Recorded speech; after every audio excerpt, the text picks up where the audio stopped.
Welcome to Dear Prudence. I'm your Prudence, Jenée Desmond-Harris. This week, we'll be discussing how to decline a colleague's invitation to dinner, when it's okay to ghost a friend, and whether it's possible to stay positive about finding love when you're completely burned out on dating apps. Here to help me out today is the writer, professor, and commentator Roxane Gay. She's the author of books including New York Times bestsellers Bad Feminist and Hunger, and she writes the newsletter The Audacity. She gives advice on professional dilemmas as the New York Times work friend columnist. Welcome, Roxane. Thank you so much for being here. Thank you so much for having me, Jenée. I'm excited. I want to start off by asking you for one piece of unsolicited advice. Unsolicited advice is terrible. So I guess my one piece of advice would be don't offer unsolicited advice. Fair, but it's very hard not to, right? I can barely control myself. I just love giving advice so much. Me too. It's like, yeah, I'm totally ready to give you advice. I mean, we're both lucky that we do it professionally, but that doesn't stop me from still wanting to just weigh in unprompted all across my life. It's never a deterrent. It's always like, I see you really doing something that's not good. Let me help you. And generally people are like, I'm good. I want to fuck up. Thanks. Right. But a good reason not to is that you're not responsible if things go awry. Correct. Because sometimes you give advice and, people actually don't really want advice when they ask for advice. I think that they want their opinion or the decision they've already made to be affirmed. And if you don't affirm that decision with your advice, then, it's awkward. Absolutely. All right, well, Roxane and I will dive into questions and give solicited advice after a short break.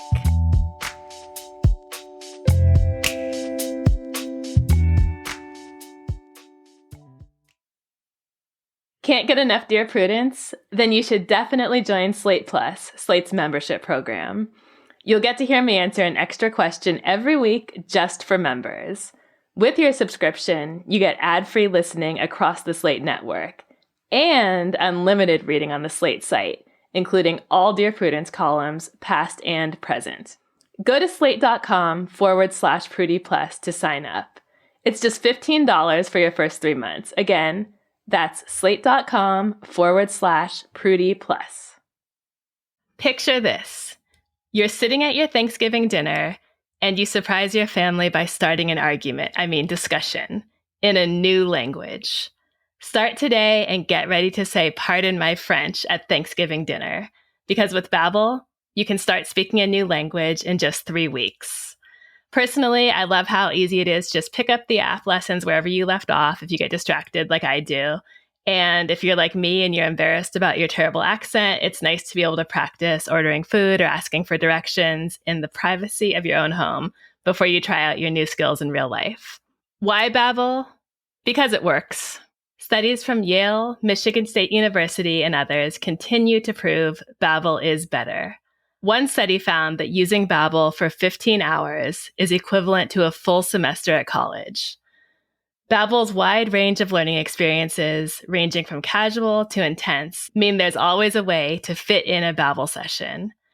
From self-study app lessons to podcasts to live classes.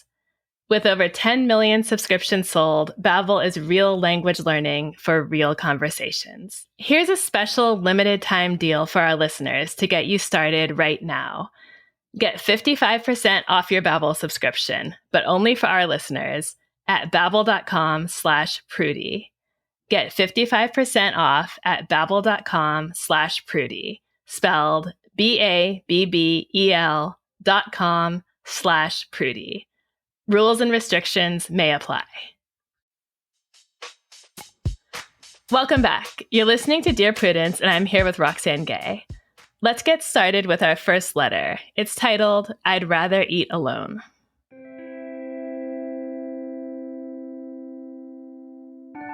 At work, I manage a team of 4 people, including myself. I get along well with my teammates, and the atmosphere at our very small company is more friendly than professional. However, I've never been the type of person to hang out with coworkers in my free time. That brings us to Chris. Chris and I were hired around the same time, and we worked closely together for a number of months. I've always acted polite and friendly towards them, but I've come to find that I don't really enjoy Chris's company. They talk over me in conversation and ask about personal topics that I would hesitate to discuss with close friends, let alone random coworkers. They aren't afraid to disagree in polite conversation and have invalidated my lived experience a number of times. Their work is also far below the rest of the teams in quality. We often have to redo tasks they've done, and I consistently give them the easiest tasks, which they still mess up. All this is to say that while they're not some awful person, I just don't really enjoy being around them. Last week, Chris invited me to a dinner party they were hosting at their house. Prudie, I said yes against my better judgment. I'm agreeable to a fault and have been trying to work on my people-pleasing tendencies, but I couldn't think of a polite way to decline in the moment. I don't want to go to this dinner party. I already dislike seeing coworkers outside of work, and it adds an extra layer of awkwardness that I'm Chris's manager. They're also very unhygienic. Think not washing their hands after taking out the trash, and I'm a super clean person. I don't want to see what the inside of their house looks like or eat food they've prepared. How do I get out of this? Or do I have to go now that I said I would? So, to clarify, the letter writer hates Chris personally and professionally and thinks they're filthy. Yes. Putting aside for a minute that Chris is like a pushy, rude person who's bad at their job and doesn't wash their hands, I wonder what you think, as someone who gives advice about workplace dilemmas, about the very idea of inviting your manager or boss over for dinner. Well, I am one of those people who believes in the separation of church and state, and I apply that to my professional life as well, much to the chagrin of many of my colleagues. Like, I like you and we work together, but I have friends and they're not at work. So I think that this letter writer's instincts to not want to socialize with people at work are correct, because, I mean, many people meet friends and lovers at work. It's fine. But for some of us, it's not.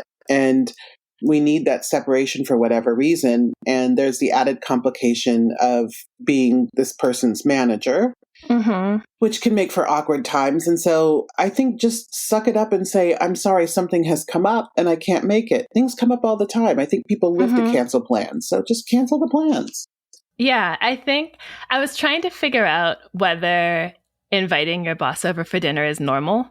And I went poking around on the internet, and there was actually a Reddit thread about it where someone pointed out that it really used to be a thing.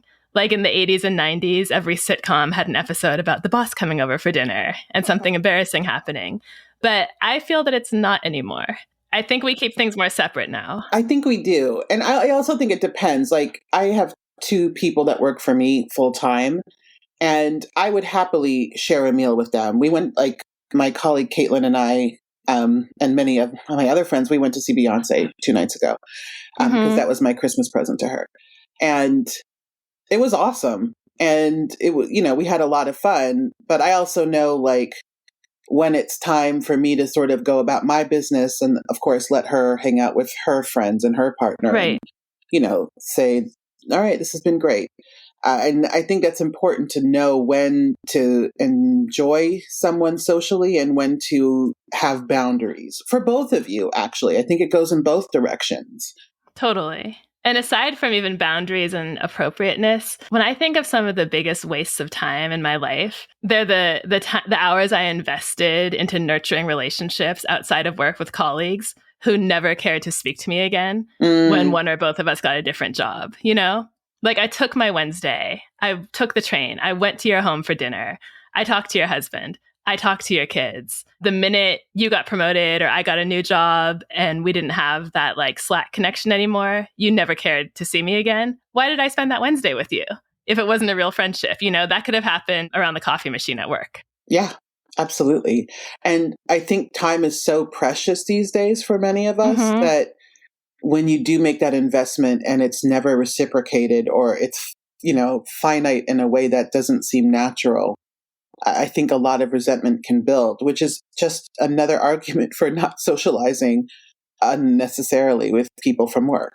Totally. And I think this situation would be more complicated and tricky if Chris were the manager or a super valuable employee, or even if they were a really nice person who the letter writer didn't want to snub. But again, bad at work, no authority over the letter writer, a jerk, and filthy. I agree with you that I think backing out is the right thing to do here. And my script is, hey, Chris, I was really looking forward to dinner at your house, but I'm realizing saying yes was against my better judgment. After thinking about it, I think the best thing to do with professionalism and fairness in mind would be for me to not visit the home of any of my direct reports. Thank you so much for inviting me. It was so nice of you. See you on Slack. Wow.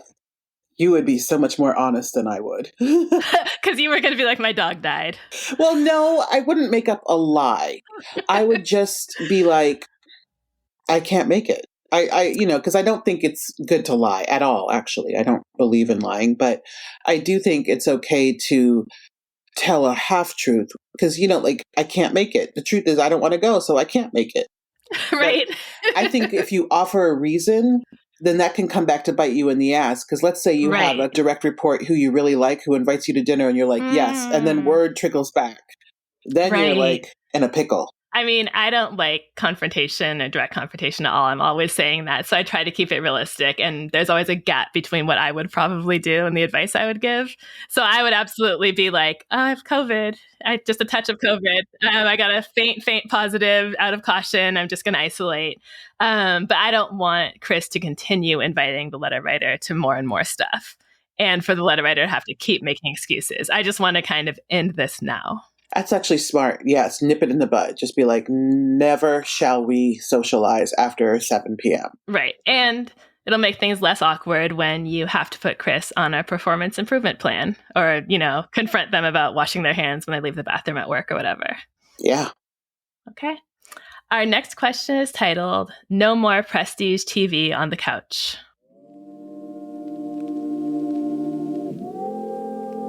How do I figure out when/if my boyfriend's weed habits cross the line for me? When we got together 3 years ago, my boyfriend was an occasional beer drinker with never much of anything else. I was a rare drinker and an occasional weed smoker. He had some long-standing health issues that sometimes impaired activities for him. But despite them, we bonded over a shared love of hiking, triathlons, and working out. 3 years later, things are different. He was finally able to get his health issues diagnosed and is able to do pretty much whatever he'd like.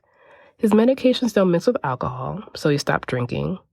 I got on antidepressants, and my new psychiatrist recommended I stop smoking, so I did. Around this time, my state legalized recreational weed, and he got really into edibles. It feels like at this point, we rarely have a weekend or a vacation day where he isn't high.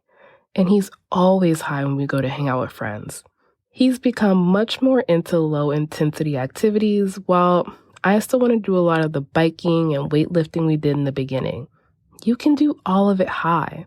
I have in the past. I feel like somehow when our substance choices shifted, suddenly our ability to have shared activities disappeared. He's still reliable about important stuff, present for me emotionally, the sex is still good, and I'm still in love. But I feel like we're always running parallel tracks in our free time because he's always high. We're never having the same experiences. I've grown to realize my favorite quality time with him is weeknight dinner because we're both in the same place in every way. It is nice, but I want more. How do I figure this out? So the short answer that I'm always inclined to go to is, look, dating is for getting to know someone and evaluating if they add to your life and make it more enjoyable. And if the answer starts to feel like not so much anymore, you get to end things. But they pay me too much to just tell everyone to break up. It's too easy. So I got to unpack it a little. To be fair, I do think a really important clause in this letter was present for me emotionally and still in love. Those are big things. I wonder if they can outweigh the idea of not enjoying the same activities. I don't know. How big of a deal do you think that is? I think it really depends on the quality of the relationship. I do believe that you need to have common ground of some kind in a relationship for it to succeed. Mm-hmm. But I also think it's okay to be different. I can use my own marriage as an example. My wife and I do have a baseline of things we like to both do. We both love going to see art. We love theater, we love concerts, etc. But for example, we recently went on a vacation and she loves adventure and went to the Gobi Desert to sleep in a yurt. So we were in Mongolia and I stayed in Ulaanbaatar and I was like, I will see you in 3 days. And that was fine. I mean, I missed her. She missed me. But I didn't want to go sleep in a dirty yurt with bugs crawling all over me. And that's exactly what happened. It wasn't dirty, to be fair, but there were bugs, and I don't do bugs. And so you don't have to do everything together. Like, if he just wants to sit around and be high and he doesn't want to lift weights, like, respect that shit. But do you have core values in common, etc.? And also, I think just ask for quality time. You know, maybe it won't be like running up a goddamn mountain, which, why? Just like sit down. But there are things you could do. But that said, if being physically active outside of the bedroom together is important to you, then it's time to say so to him and see what he says. And if he doesn't want to do that anymore, then perhaps this relationship has run its course. I also noticed they have dinner together every weeknight. That's a pretty big chunk of life, right? Like, if you're enjoying dinner Monday, Tuesday, Wednesday, Thursday, and Friday, that's pretty solid. I agree with you about not needing to have shared interests. So, for example, we're in football season, and I know Joel's brain is maybe 75% dedicated to football. And when I say I don't care about it, I do not care. I only vaguely am aware when it's even on the TV. I don't know who won, I don't know who lost. I don't know if it's college football or the NFL. I know he's concentrating on it. I know I'm concentrating on something else. Nobody gives a damn about that. But again, I guess if we'd started off both loving it and I was like, suddenly I hate football, maybe that would have bothered him. I have no idea. Or maybe if he stopped liking, talking about things on the internet, which is my interest, maybe I would care. My least generous reading of this letter is that it feels almost a little controlling to want someone to be in the same state of mind as you. Why? Like, if you're hanging out with friends, you're with the same friends and you're enjoying yourself, why is it important to you that your mind is like clear and sharp and his mind is more relaxed because he's had a gummy? Like, what feels threatening about him being a little bit somewhere else mentally? Does that resonate at all? Yeah, I feel like there might be something deeper going on here. I think that he might be more checked out on the gummy. I think that might be the underlying issue, that he's not present more than like he's smiling and sort of like on his own wavelength, but that he's just, not engaging, he's like not responding, not having conversation, etc., because that could be really lonely. And there are a few things that feel worse than feeling lonely in a relationship. And I hear a lot of loneliness here. But I also agree that I do think she's trying to be controlling, like, do what I want to do, which is not generally how relationships work. I mean, sure, there are things you do for your partner that you have no interest in, but you don't have to be like strong-armed into it every time. You just do it because that's what love calls for. At least for me, I'm happy to do things I don't want to do sometimes. And I often find that seeing Debbie's excitement for it makes me excited too. And I end up finding something really enjoyable in it. And I find myself getting out of my comfort zone. But you also have to know when to say, this isn't for me. Like, I'll see you on the other end. Yeah. And when she got there, she texted me and she was like, you made the right decision. She had a great time, but she knew that I would not have had a great time. And so that was very affirming. And when you can also like affirm each other in your decisions that may not allow you to do certain things together, that's great. That means you're on the same page. And these people are not currently on the same page. So I'm back in therapy after about a 7-year break. Ooh. So I'm going to annoy everyone, probably starting now with like saying what I think my therapist would probably say about this, which would be, she would say, think about your values about what you want in a relationship and what's most important to you, and ask if the gummies and the way he behaves when he's high are getting in the way of that, or if it aligns with your values. I think that's kind of the core question here. So something for you to meditate on, letter writer.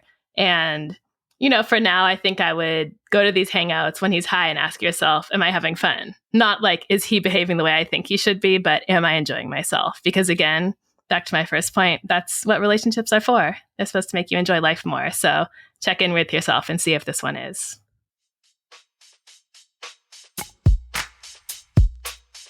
You're listening to The Dear Prudence Show. And when we come back, we'll be reading more of your letters. Stay with us.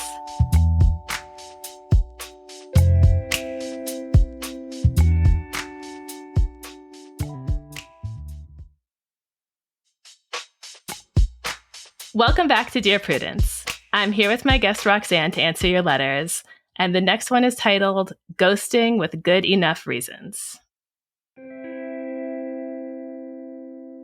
I have a friend I don't like much anymore. We used to be very close, and especially during the pandemic, we leaned on each other hard with weekly virtual cocktail hours and regular texting. I will always be grateful for our good times. But over the last few years, I've become less interested in the things that originally brought us together. I've also noticed behaviors from my friend that I don't enjoy, like talking down to me or acting like I'm not managing my life correctly. At different points, she's offered/threatened to buy me a new coffee maker. I like my coffee fine. Please don't send a coffee maker to someone else to give me because I wouldn't accept it from you. And has sent me apartment listings when I mentioned my husband and I were thinking of moving. I didn't ask for help, and we live on opposite coasts. The last time she visited me, I really didn't enjoy the visit, the way she talked to me and treated me, but also what we did, lots of drinking. I also don't like the way she talks about mutual friends, and finally realized that she might be talking that way about me to others. She has a way of talking about people and events in the world that I used to find funny and snarky, but now feels unkind. I also don't particularly like myself when I'm with her, and I zone out when we talk, so I know I'm not being a good friend, and I don't like that about myself in this friendship. I've cut back on our phone calls and responding to her texts, but when we do talk, she still brings up when we can next see each other in person, or expresses a desire to get back to a schedule where we are talking every week. I dread this. The big problem right now is I am pregnant with my first child. In years past, when we were closer, I talked with my friend about my interest in having a child. I didn't share with her or anyone that we were starting to try to become pregnant, or when we succeeded. But now I'm in the second trimester and we are telling people. There are some people I have avoided telling because I know she still talks to them and I don't want it to get back to her before I have told her, but I also don't want to tell her.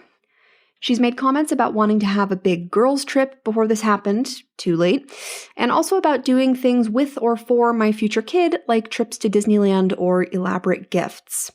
I don't want her to have that kind of role in my life or my kid's life. The last time we talked about me hypothetically having children one day, she brought up that I might have to get rid of my cat? What? I didn't ask her opinion, and no, I don't. I feel like I need to tell her because of our history and because I don't want her to hear it through the grapevine. I know she'll be thrilled for me and want to express that excitement, especially through gift giving and making plans to visit, and I don't want that from her. She's complained in the past about the ways that other friends have wronged her, and I have seen her carry grudges for years, so I don't know that a big conversation about my desire to scale back our friendship will be well received. I don't want her to think that my soon-to-be baby is the reason that we grew apart, but maybe it's fine if that's what she thinks. Am I okay to keep slowly ghosting? And if so, how do I navigate this baby news? Or do you have some other suggestions? I missed this on the first reading, so I was sitting here laughing about the idea of the conversation going, hey friend, I have something important to share. I'm thinking about starting a family. And the friend going, you know, you might have to give up your cat. I mean, what? I mean, like, people have the strangest ideas about, like, bringing a child into your home. And for some reason, cats, which I actually get, come up quite a lot as you can't have a baby around a cat, which doesn't, is not true. This friend sounds unlikable. Honestly, the part about her sending apartment listings when the letter writer said she was thinking about moving kind of gave me a visceral reaction too. I think it's the most offensive thing when someone inserts themselves in your stressful, big life planning decisions that way. It goes right back to what we said about giving unsolicited advice. Yes. But all that said, what do you think? Slow ghost, fade out, or have a formal friend breakup? Or actually, it just occurred to me, like, try to fix the friendship before ending it? What do you think? Well, I don't think that repair is on the table simply because the letter writer doesn't seem to like this person very much, which is totally fine. Sometimes you get to know someone and you have friendship for a moment and it's not for a lifetime. You realize, okay, we were something for each other during the pandemic, for example. And now that we are back to something closer to normal, our lives are not compatible. But I also think friend breakups sound painful. I've never done one. I'm more of the ghoster. Like I just disappear because I don't like confrontation. Yeah, so I don't have any good advice for this person because I think it's uncomfortable. But I am so surprised by the number of people who are friends with people they don't like. Save yourself the trouble. Yeah, I find that shocking too. I've also done the fade out. And if you happen to be listening to this and we used to be close friends, or we're not anymore, it probably wasn't you. But in a couple of instances, I have just slowly backed off for reasons similar to the ones listed in this letter, which is that I felt the person was mean-spirited, or I knew they were talking about me the way they talked about other people, or they were just unkind. And to me, those things made it easy. And what it required to do that was to not worry about what will they think and what will they say to other people. I think the letter writer's big fears here are about how it will be received, and she'll think it's about the baby, and she'll talk about me. So what? You won't know her anymore. Yeah. And I do think that's exactly what she's afraid of, because that's what I would be afraid of. Like, I sometimes have this bizarre fear of, like, what are people going to say about me to others? But through therapy, one of the things I'm working on and learning is that you simply cannot control what people are going to say. You can only control what you do. Right. And I think that she should tell the friend that she's pregnant, because the friend would probably be incredibly hurt to not learn, and perhaps say, I'm going to be focusing on my family for the foreseeable future, and I appreciate all that we were to each other, but I don't have the bandwidth for an active friendship with you at this point in time, and I wish you the very best. Oh, I love that. I don't have the bandwidth for an active friendship. Use the baby. It's going to be like one of the few opportunities where that baby is going to work for you. Right, totally. And I can say once that baby is like 3 months old, people, like, your excuses are over. You're just a regular person with a kid like everyone else in the world. So use it now. Exactly. I also think, going through one of life's big stressors, like having a baby, having a death in the family, dealing with a major health issue, unemployment, it can actually be a gift because it takes up so much of your emotional bandwidth that it makes these kinds of decisions so much more urgent and in that way easier, because you simply don't have it in you to deal with someone who's making your life more stressful or causing you pain or can't be there for you in the way you need them to. So I would just kind of think of it as like the pregnancy is giving you this opening, right? Where you suddenly have the motivation to make a decision, really to take care of yourself that maybe you weren't inclined to make before. So use the energy of this moment and use Roxane's line.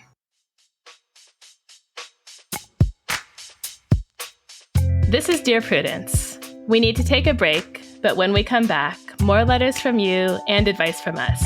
Stay tuned.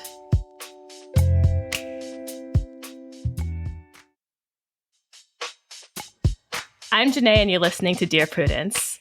Roxane and I are about to tackle our last question for the day. Ready, Roxane? Oh, I'm ready. Okay. This letter is titled Keeping the Faith. I don't really know what my question is because I don't have a real problem beyond not totally believing I'll eventually meet someone. About 5 years ago, my boyfriend died suddenly. It was a great relationship, headed for marriage, and then he was gone. It took a lot of work, therapy, tears, support of friends and family, fellow people who lost their partners young. I was almost 27. But I've gotten back to a place where I'm happy and thriving. I have a job I generally enjoy and find rewarding. Close friendships, although looking to make more new friends after a COVID exodus from my city. Creative and active hobbies. I'm involved in local politics and activism and genuinely love my life. I didn't date for nearly 2 years after my boyfriend died, and have since had one longer relationship, conveniently throughout much of the pandemic, and threw myself back into dating more actively when that ended. I went on 35 first dates in a year. Some of those turned into 6 to 8 dates. Most didn't last more than 1 or 2. I'm feeling burnt out on dating apps, and I'm actively trying to meet people in person, although it's hard. It feels like my more peripheral social circle shrunk during COVID. My friends are mostly women who are mostly friends with women. Everyone is married, it feels like, and I've never been one to strike up a conversation on a plane or at the grocery store or even a bar. I want kids. I'm open to doing it on my own. I know I have longer than society might tell me I do to make that happen. How do I keep believing that eventually it'll happen for me again? How do I not resent that it seems like it comes easier for everyone else? I know this is not true. I've talked about these things with my therapist, but for some reason, I'm hoping a stranger's encouragement might help shake something loose in my brain. So first of all, I would say it is okay to resent that things seem to be easier for other people. It's not fair what happened to you. It's not fair that you lost your boyfriend. It's a tragedy. It's okay to feel sorry for yourself about that. And it's okay to wallow in the feeling that you've been dealt a really shitty hand. I agree. Losing a boyfriend like that in such an unexpected way, because in general, young people aren't supposed to die. Mm-hmm. I think that's truly painful. And it sounds like you are coping with it pretty well, as complicated as grief can be. And I would say I also understand that sense of hopelessness, but I would also say, and I say this with all the love in the world, like, you have to give yourself some time. You have a lot of time for family. You have a lot of time to find someone you want to have a family with. Or, if you want to do it on your own, you have time.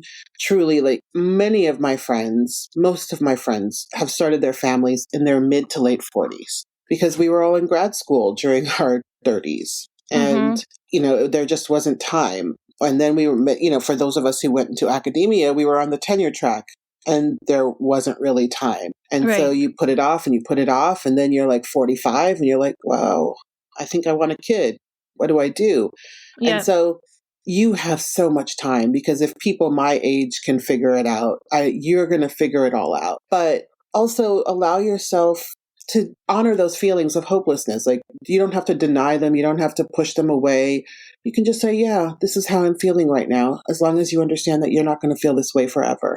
Yeah, really, I would say stop pushing this bad feeling away. It's sort of like right after a breakup, you have to like lay in bed and be miserable and cry and be filthy and eat whatever you want and like leave plates around the bedside table, whatever, for a weekend. Give yourself a chance to just to really kind of shut down and know that you will kind of move through it and get to the other side of it. I would also say to deal with the anxiety about this never happening, I would suggest making a really concrete plan B. So either you like meet someone in a meet cute in a year and everything works out fine, or maybe you don't. So maybe you make a timeline for yourself. Like maybe you get fertility testing to see what you have going on. Maybe you decide to freeze your eggs. Maybe you go ahead and say, if you aren't in a relationship by a certain age, whatever age makes sense to you, you pursue becoming a single mother by choice. And so you have that plan, and that sort of frees up your brain to stop stressing about what's going to happen, because either I'm going to meet someone and all my dreams will come true, or I'm going to make my dreams come true this other way. And I have it lined up so I can do that. I would absolutely, I agree. And I would reiterate, looking into freezing your eggs. I think that's, if you can afford it, it is not cheap, but I do think that's one of the best gifts that a person with a uterus can give themselves. If Absolutely. you know or believe you want children, but you don't know when that will happen, it's just a security deposit on your fertility. It opens up so many more possibilities if you are interested in having a biological child. Totally. And so, yes, definitely look into it. I know many people who have done it and have not regretted it at all, because again, it just gives you options. And of course, it's not a guarantee, but it gives you many more options than you would have otherwise. Just other small thoughts on things you wrote, letter writer. You said, I've never been one to strike up a conversation on a plane. Well, could you become one? Like, could you do things a little bit differently to get what you really want? Just think about it. Also, ask people to matchmake you. I'm a big fan of people who want to find love being unashamed to put it out there to their friends and family, their colleagues, maybe not, depending on who their colleagues are, on social media. It's nothing to be ashamed of. Most people do want to find love. Let people know, ask for help. You have absolutely no idea who has someone in mind who could be perfect for you. I love that. I think we've gotten away from setting friends up because of apps and all of those other tools of modern dating. But I never did the apps. And for a lot of reasons, but mostly because I'm 48 And it's not that apps have not existed in my lifetime, but I just never was single in an opportune way to take advantage of the apps. I was on eHarmony once for like 10 days, but 10 days. Then you had to pay. I was in grad school and you had to pay. And I was like, I don't have $200 to pay for maybe meeting someone 600 miles away. No. So lean into your friends who may know someone. I'm always on the lookout for my single friends, like in my networks, thinking, who might you be a good fit for? But I only make that introduction if I think that if things don't work out, it will all be okay. Right. But yeah, like lean on your friends. They know people and they know people who know people. So just try different things as well. Right. Don't be too cool to openly want love, and don't be too cool to admit that you're sad right now. Both of those things are totally fine. And they're things that happen on a lot of people's path to finding the right person. Okay. That was all the questions we have for this week. It's been fun and hopefully helpful. Thank you, Roxane. Thank you, Jenée. It's been great to be here. Subscribe to Roxane's newsletter, The Audacity, and look out for her forthcoming book, Opinions. For more of her advice, read the Work Friend column in the New York Times. She's R-Gay on Twitter and Roxane Gay 74 on Instagram.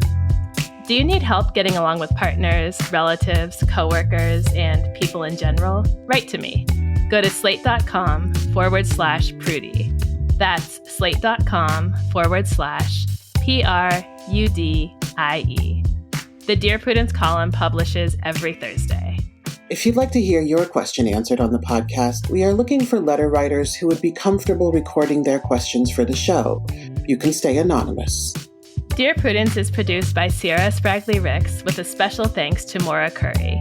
Editorial help from Paola De Verona. Daisy Rosario is senior supervising producer, and Alicia Montgomery is Slate's VP of audio. I'm your Dear Prudence, Jenée Desmond-Harris. Until next time.